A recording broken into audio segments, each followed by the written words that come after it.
महामनीयमेधाविन्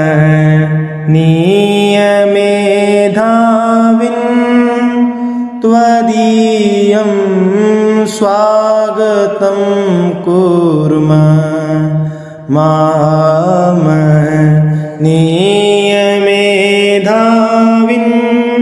त्वदीयं स्वागतं कुर्मः। गुरोर्गीर्वाणे भाषायां त्वदीयं स्वागतं कुर्मः। आप सभी को मेरा सादर प्रणाम। कहते हैं ऐसे व्यक्तियों को संभाल कर रखें जिससे ये 3 चीजें आपको प्राप्त हुई हैं, साथ, समय और समर्पण। और ये तीनों ही चीजें जिससे प्राप्त हुई वो है हमारी एडमिनिस्ट्रेटर मैम मिसेस वडेरा। आज मैं यहाँ आपका और यहाँ उपस्थित परम आदरणीय प्रिंसिपल मिसेस सीमा अग्रवाल मैम का हार्दिक अभिनंदन करती हूँ। साथ ही अतिथिगण, जजेस एवं मेरे प्रिय साथियों तथा परम प्रिय विद्यार्थियों का स्वागत करती हूँ। सर्वप्रथम एडमिनिस्ट्रेटर मैम और प्रिंसिपल मैम के कर कमलों द्वारा दीप प्रज्वल और तत्पश्चात फूलों द्वारा उनका स्वागत। हमारे विद्यालय की एडमिनिस्ट्रेटर श्रीमती मिसेस वडेरा और प्रधानाचार्य श्रीमती सीमा मैम का हमेशा ही यह प्रयास रहा है कि विद्यालय में अनेक प्रकार की गतिविधियां होती रहें, जिससे छात्रों को एक प्लेटफॉर्म मिले और उनकी प्रतिभा निखरती रहे। आज हम आपको संस्कृत के महत्व से अवगत कराना चाहते हैं और ये बताना चाहते हैं कि संस्कृत सिर्फ एक भाषा ही नहीं अपितु विज्ञान भी है। आज की मॉडर्न साइंस प्राचीन काल की ही देन है। तो यहाँ मैं अपने शब्दों को विराम देती हूँ और आगे बढ़ाने का कार्यक्रम विद्यार्थियों को सौंपती हूँ। धन्यवाद। Dear parents and my dear students, a very good morning to all of you. It is with immense joy and pride that we organize Expo 2022, a motley of creativity, talent, knowledge, and 21st century skills. This annual event is of utmost significance for it offers students an opportunity to depict diversified themes after exploring, investigating, analyzing, problem solving, designing, and editing. Collaborative nature of Expo not only enhances their skill in team building and leadership, but also reinforces the social and emotional learning. Dear parents, we view our world with a global perspective now. The aim of this project is to give learners an environment which stimulates intrinsic curiosity, inquiry-based and experiential learning in hope to transform them into individuals who become successful professionals, civic leaders, and informed citizens of the global society. Dear children, I have complete faith that this year too, Expo has given you a brilliant platform to unleash your hidden potential and fly with broader wings. I hope you have also learned to understand, appreciate, and reciprocate to the global issues and are progressing towards becoming an active participant in addressing and resolving them. Here I would like to share a poem. Not everyone gets it. Not everyone gets it right the first time. Success is unfortunately a wicked, difficult climb. However, for those who just don't lose hope, success will throw down a life-saving rope. Work hard, work smart, and you will succeed. Don't follow the rest of the world, take lead. All my best wishes I send to my dear students. I hope you keep getting successful till the end. I would like to congratulate Principal Seema Agarwal, the proud parents, supervisory heads, class coordinators, and the team of most hardworking teachers and sincere students on the accomplishment of this sterling event. I look forward to witnessing the enthralling and gripping presentations by my dear students. Thank you, dear children, and all the best. May God bless you always. A very pleasant good morning to dear parents and my dear students. Expo is one of the most popular and sought after annual events of the school as it taps talents and provides to the children an opportunity to explore their potential to the fullest. Expo 2022 focuses upon bringing a new level of innovation and designing. The varied themes covered provide the students a chance to research, analyze, think critically and creatively. The preparation and presentation shall allow the learners to engage in fruitful collaboration and experiential learning. Dear parents, if we are to prepare students for success in life, we need to prepare them for a project-based world. Expo connects students to the world beyond the classroom and makes them ready to accept and meet challenges in a way that mirrors what professionals do every day. I hope you will appreciate the school's endeavor in developing children into confident individuals equipped with 21st century skill. Dear students, I'm sure that like every year, this year too, you have participated with utmost zeal and enthusiasm. I'm certain that you have put your best foot forward to showcase your themes and in the process, enhance your creativity, interpersonal skills, and IT skills and boosted your confidence. As someone rightly said, and I quote, I am not afraid of storms, for I am learning how to sail my ship. I would like to extend my sincere gratitude to you, dear parents, for your motivation through your constant support and cooperation. I would like to congratulate the supervisory in charges, teacher coordinators, and the entire team of diligent and devoted teachers for their tireless efforts to put up a grand event. I'm eagerly waiting to witness some marvelous and inspiring presentations by my wonderful children. Thank you. आपका स्वागत करने हम सब मिलकर आए हैं। चेहरे पर मुस्कान और हाथों में फूल लाए हैं। भगवान ने भी कीमती रत्न गिनती के बनाए हैं। उन रत्नों में से सबसे ज्यादा कीमती रत्न आज हमारे बीच में आए हैं। प्रथानुसार सर्वप्रथम परमपिता परमेश्वर के चरणों में वंदन करते हुए प्रस्तुत करते हैं मंगलाचरण।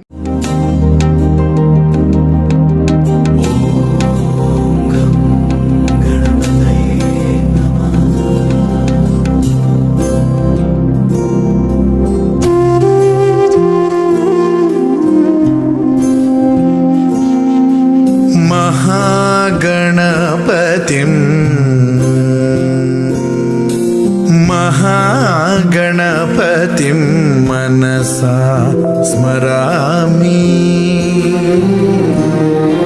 महागणपतिं मनसा स्मरामि। वसिष्ठवामदेवादिवन्दित महागणपतिम्।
शातम्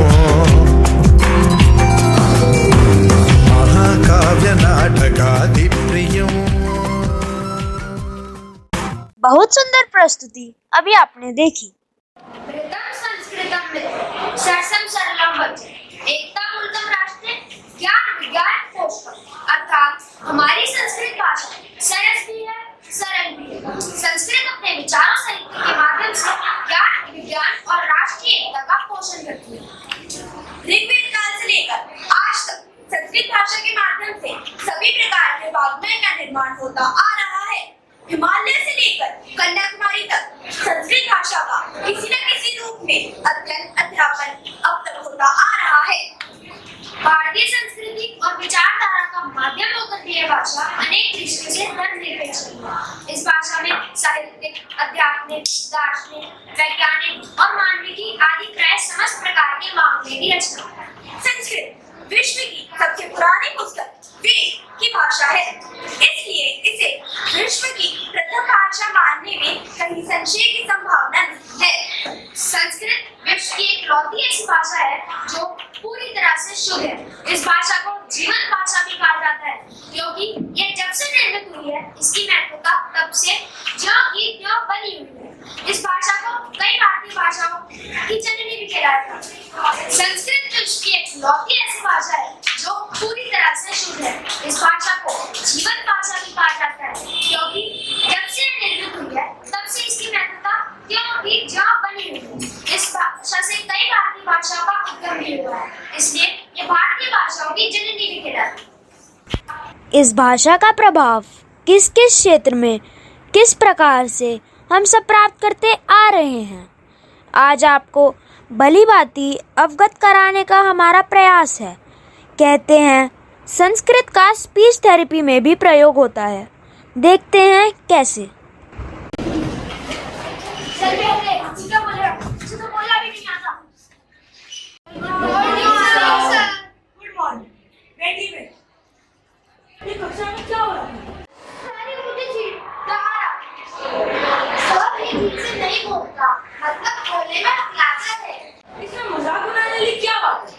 किसी को खड़ी वर्ड बोलने में दिक्कत आती है, लेकिन युवा क्या आप ठीक बोलना चाहते हैं? जी सर। तो आपको प्रतिदिन संस्कृत में श्लोक, प्रमथ आदि का प्रयास करना होगा। क्या सच में मैं श्लोक का मंत्र बोलने से ठीक हो जाऊंगा? इसको बोलने से सचमुच तुम्हारी बोली ठीक हो जाएगी, क्योंकि संस्कृत की वर्णमाला वैज्ञानिक है। इसके उच्चारण मात्र से ही गले के स्वर स्पष्ट हो जाते हैं। और आधुनिक काल में लियोनार्ड ब्लूमफील्ड, नॉर्म चॉम्स्की और पीटर स्टॉल जैसे दिग्गज भाषा शास्त्रियों के अभ्यास पात्र में पाणिनि के अष्टाध्यायी का प्रभाव साफ तौर पर दिखाई देता है। ब्लूमफील्ड ने कहा है, अन्य कोई भी भाषा संस्कृत जितनी अच्छी तरीके से वर्णित नहीं की गई। इसका कारण पाणिनि अभ्यास। तो फिर मैं आपको कहता हूँ कि संस्कृत भाषा से स्पष्ट बोलने की क्षमता बढ़ती है। और सुनिए, इस बात नामक स्थान पे संस्कृत भाषा का उपयोग स्पीच थेरेपी के रूप में किया जाता है। दरअसल किसी के होठ या जीभ में दरार होती है, इसे क्लिप पैलेट या क्लिप कहते हैं। इससे बोलने में परेशानी होती है। स्पीच थेरेपिस्ट गणेश चक्रवर्ती ने बताया कि मुंह के किस हिस्से से कौन सी ध्वनि निकलेगी श्लोक उच्चारण के दौरान। जो व्यक्ति धारा प्रवाह नहीं बोल पाते उन्हें संस्कृत बोलनी चाहिए। चलो आओ श्लोक दोहराते हैं। जी सर। ओम भूर्भुवः स्वः तस्य वितुर्वरेण्यं भर्गो देवस्य धीमहि धियो यो न प्रचोदयात्। ओम भूर्भुवः स्वः तस्य वितुर्वरेण्यं भर्गो देवस्य धीमहि धियो यो न प्रचोदयात्। बहुत बढ़िया। चलो हम कल से रोज प्रैक्टिस करेंगे। जी सर। अब देखो वह बालक कितना प्रसन्न है, जैसे जीवन में उसको सब कुछ प्राप्त हो गया हो, और वह होए भी क्यों ना। अभी आपने देखे सुने संस्कृत भाषा के फायदे। धरती तो धरती, अंतरिक्ष में भी संस्कृत भाषा किस प्रकार छाई हुई है। अब आप आगे देखेंगे। आज के युग की बात करें तो नासा को ही ले लो। कंप्यूटर प्रोग्रामिंग के लिए नासा में संस्कृत को अपनाया जा रहा है। हाँ, मैंने भी सुना है नासा के एक शोधकर्ता ने साल 1985 में संस्कृत को ऐसी भाषा कहा जो सबसे ज्यादा वैज्ञानिक है, यानी जिससे कोडिंग और कमांड जैसा काम हो सकता है। नासा का कहना है कि 6th और 7th generation super computer Sanskrit भाषा पर ही आधारित होंगे। अच्छा, तो चलो हमें इस विषय पर कुछ और भी बताओ। नासा के वैज्ञानिकों के अनुसार जब वह अंतरिक्ष ट्रैवलर्स को मैसेज भेजते थे तो उनके वाक्य उल्टे हो जाते थे, जिस कारण वाक्य का अर्थ ही बदल जाता था। उन्होंने कई भाषाओं का प्रयोग किया, लेकिन हर बार यही समस्या आई। आखिर में उन्होंने संस्कृत भाषा अपनाई, क्योंकि संस्कृत के वाक्य उल्टे हो जाने पर भी अपना अर्थ नहीं बदलते। यह वास्तव में विस्मयकारी है कि हमारे पास एक ऐसी भाषा उपलब्ध है जो हर पहलू में इतनी परिपूर्ण प्रतीत होती है और फिर भी ब्रह्मांड के कई और रहस्यों को खोलने की अनंत क्षमता रखती है। नवीनतम आश्चर्यजनक पहलू नासा है। अत्याधुनिक प्रौद्योगिकी के लिए दुनिया में सबसे उन्नत अनुसंधान केंद्र ने संस्कृत को कंप्यूटर के लिए सबसे आदर्श भाषा के रूप में वर्णित किया है। अच्छा, ऐसा लगता है कि वाक्य निर्माण के मामले में संस्कृत भाषा अन्य भाषाओं की तुलना में बहुत सरल है और इससे प्रोग्राम मशीनों को मानव भाषाओं को समझाना और निर्माण कराना बहुत सरल हो जाता है। इस प्रकार रोबोट प्रोग्राम करने के लिए संस्कृत सबसे आसान भाषा है। संस्कृत ही केवल ऐसी एकमात्र भाषा है जिसके वाक्य धरती में हो या अंतरिक्ष में भेजे अर्थ ज्यों के त्यों बने रहते हैं। है ना कमाल की भाषा। आज की चिकित्सा प्रणाली कितनी ही एडवांस है, लेकिन क्या ये पहले भी ऐसी ही थी? अब हम ये आपको बताने जा रहे हैं। तुम्हें पता है, कल मैं राहुल के घर गया था तो मुझे पता लगा कि राहुल की मम्मी का एक्सीडेंट हो गया था। उनके चेहरे पे बहुत ज्यादा चोट आई थी, जिसके कारण उनको प्लास्टिक सर्जरी करवानी पड़ी। अच्छा, पर क्या तुम जानते हो जो प्लास्टिक सर्जरी उन्होंने आज करवाई है, इसका आविष्कार तो आज से करीब 2800 वर्ष पूर्व ही हो गया था। सर्वप्रथम महर्षि सुश्रुत ने इसका प्रयोग किया था। तो आज की मॉडर्न सर्जरी इसी पे आधारित है। हाँ, अरे तुम्हें तो पता ही नहीं है, उस समय पर भी शल्य क्रिया के लिए सुश्रुत 125 तरह के उपकरणों का प्रयोग और इन्होंने आयुर्वेद के अन्य पक्षों जैसे शरीर संरचना, बाल रोग, स्त्री रोग, मनोरोग आदि की जानकारी भी दी है। सुश्रुत संहिता में मोतियाबिंद के ऑपरेशन के बारे में भी विस्तार से बताया गया है। तो क्या इनकी चिकित्सा प्रणाली इतनी पुरानी है? हाँ, बिल्कुल। इनको टूटी हुई हड्डियों का पता लगाने और उनको जोड़ने में भी विशेषज्ञता प्राप्त है। महर्षि द्वारा प्रतिपादित नासा संधान विधि वर्तमान में विकसित प्लास्टिक सर्जरी का मूल आधार बनी है। आधुनिक प्लास्टिक सर्जरी विषय ग्रंथों में सुश्रुत की नासा संधान विधि का उल्लेख इंडियन मेथड ऑफ राइनोप्लास्टी के रूप में किया जाता है। धन्वंतरी, चरक, च्यवन और सुश्रुत आदि को आयुर्वेद को व्यवस्थित रूप देने का श्रेय जाता है। अब हम भारत के महान ज्योतिषविद, गणितज्ञ व खगोलविद, जी हाँ, आर्यभट्ट के आविष्कारों के विषय में बात करने जा रहे हैं। कैसा लगा तुम्हें क्लब? तुमने तो कहा था कि यहाँ अपनापन है, पर मुझे ऐसा कुछ भी नहीं लग रहा। माय फूड इंडियंस को अपनापन वही नजर आता है जहाँ मुरझाए हुए चेहरे और खाली पेट हो। जी, और नहीं तो क्या, यहाँ देखो, हर आदमी खुशहाल नजर आ रहा है। ना रोटी की फिक्र, ना कपड़े का गम और ना ही घूंघट का झगड़ा। वह देश आपका भी तो है। गाली मत दो, जो देश दूसरों के रहम और कर्म पे पल रहा हो वो देश मेरा नहीं है। मेरा तो है, होगा। तुम उससे अपना मानते हो जो मदद लेता है, मैं उससे अपना मानता हूँ जो मदद देता है। हम लोग चांद पर पहुंच गए, तुम लोग जमीन से पेट भर अनाज नहीं निकाल पाते हैं। कोई मुकाबला? चांद पर जाने वालों के आगे दुनिया ने सर झुकाया है। सर झुकाने पर फख्र करते हो? है कोई ऐसी बात तुम्हारे देश में जिस पर कि सर ऊंचा कर सको? नहीं माय डियर फ्रेंड, तुम्हारे देश ने कुछ नहीं किया। India contribution is 0, 0 and 0। जिस जीरो की आप बात कर रहे हैं वह आपको हमारे ही देश की महान ज्योतिषविद, खगोलविद और गणितज्ञ यानी भारत में जन्मे आर्यभट्ट की ही देन है। आर्यभट्ट अपनी सबसे महत्वपूर्ण खोज शून्य के लिए जाने जाते हैं। पूरी दुनिया में जीरो पॉपुलर है। आज बिना जीरो के सब कुछ इम्पॉसिबल है। अंकगणित यानी अलजेब्रा में भी आर्यभट्ट ने सबसे पहले जीरो का उपयोग किया था। आर्यभट्ट ने अपने सूत्रों से यह सिद्ध किया कि एक साल में 366 नहीं बल्कि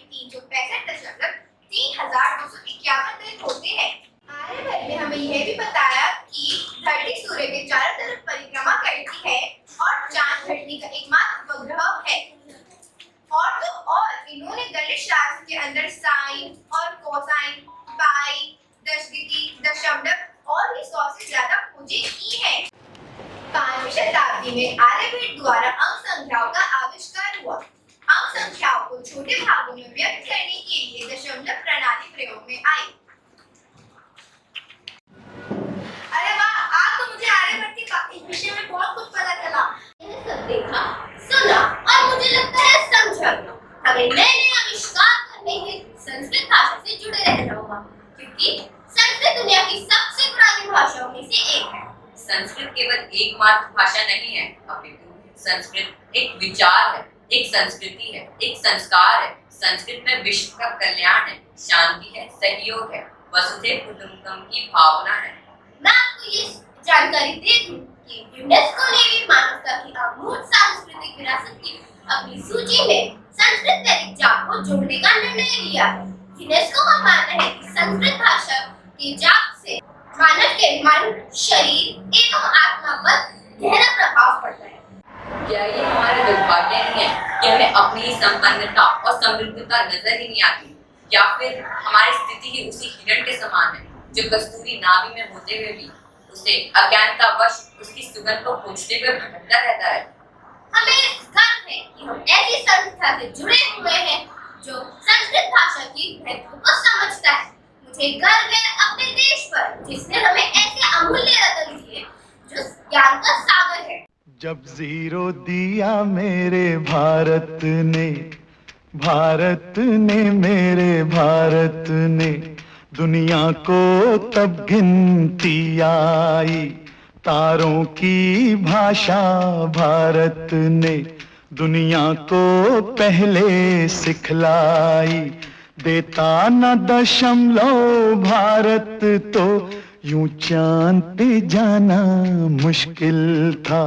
धरती और चांद की दूरी का अंदाजा लगाना मुश्किल था।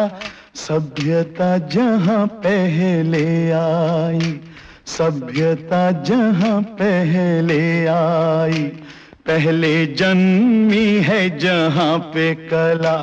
अपना भारत वो भारत है जिसके पीछे संसार चला, संसार चला और आगे बढ़ा। यूं आगे बढ़ा, बढ़ता ही गया। भगवान करे ये और बढ़े, बढ़ता ही रहे और फूले फले, बढ़ता ही रहे और फूले फले। ॐ द्यौ शान्ति अन्तरिक्षं शान्तिः पृथिवी शान्तिरापः शान्तिरोषधयः शान्तिः वनस्पतयः शान्तिर्विश्वे देवा शान्तिर्ब्रह्म शान्तिः सर्वगं शान्तिः शान्तिरेव शान्तिः सामा शान्तिरेधि। ॐ शान्तिः शान्तिः शान्ति। ॐ